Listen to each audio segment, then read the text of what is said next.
With all the injuries, you're looking at the Brooklyn Nets. One thing that comes to mind is something that Kevin Durant said in a podcast. It was the $1 Million Worth of Game podcast.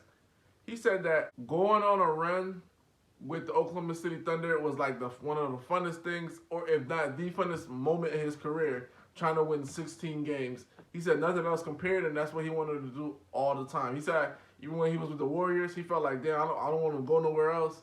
That's what I want to do all the time. There was mention of getting up for regular season games. For a team that was getting up to play them, like they had all the excitement in the world, and they felt like this was the game of the year. For the Kevin, just another game. And he learned to fall in love with that little process.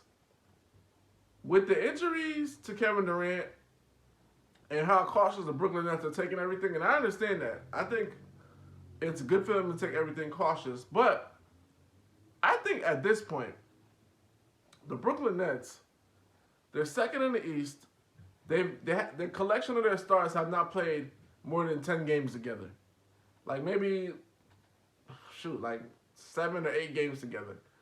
And they're still second in the East because they have that much talent. The way that I look at everything is this.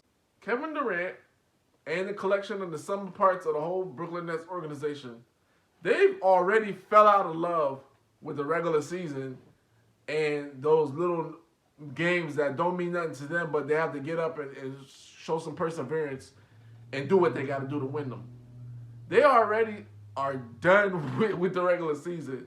And I know this regular season is coming to an end anyway, but I mean, KD, Kyrie, and James haven't played a whole heck of a lot of games together. And now you just automatically wish them to gel, and maybe you feel like the East is a joke and you can get through it.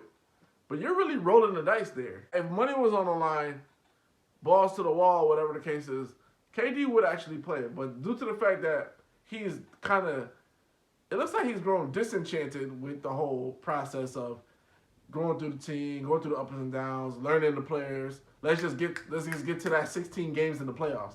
Let's just get to the playoffs. And the Nets have taken that approach as well. So it's funny because Kevin mentioned it how in the podcast, you have to get up for those games and you have to learn a lot of process. But everything that's being done, like from things he's doing on Twitter to like how they're approaching his rehab and things of that nature, it just shows like he's not really in love with everything. He just wants to get to the meat and the potatoes, which is the playoffs. And then I'm going to show you what I'm going to do. But there's a cautionary tale about that. When you skip steps, and that's the thing that people don't really understand.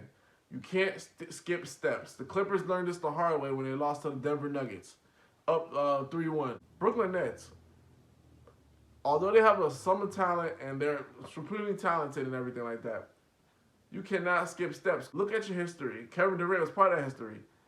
The Houston Rockets almost knocked the Warriors off.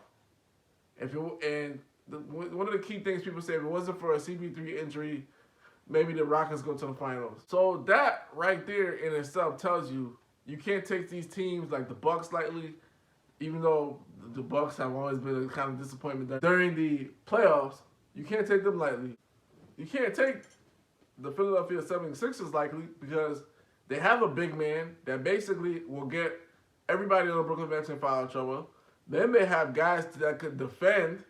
You know what I'm saying? You're looking at Danny Green, Mike Scott. They have a plethora of defenders. Thibault, am I saying it right? Thibault. So you can't take them lightly. Then you got the Miami Heat. Now they got Victor Oladipo, so now they can score and defend. The Nets are really playing Russian roulette with the way that they're approaching the season, because if you look at prior injuries to Kevin Durant in the past, little thigh contusions, little things like that, he will play. And I understand everything with the Achilles, but the Achilles is not the problem at this point. It's just all these little nagging other injuries. And to me, they need KD to win a title. You can't skip steps. So if they go in there and their guys are fully rested, but they're not in rhythm, that's going to bode trouble for them. They're going to get into a 6 or 7 game series against the team, and it's going to go down to the wire. The other team's going to have more experience going down to the wire as opposed to the Nets. Who's Junction? Who's Super? Like, comment, subscribe.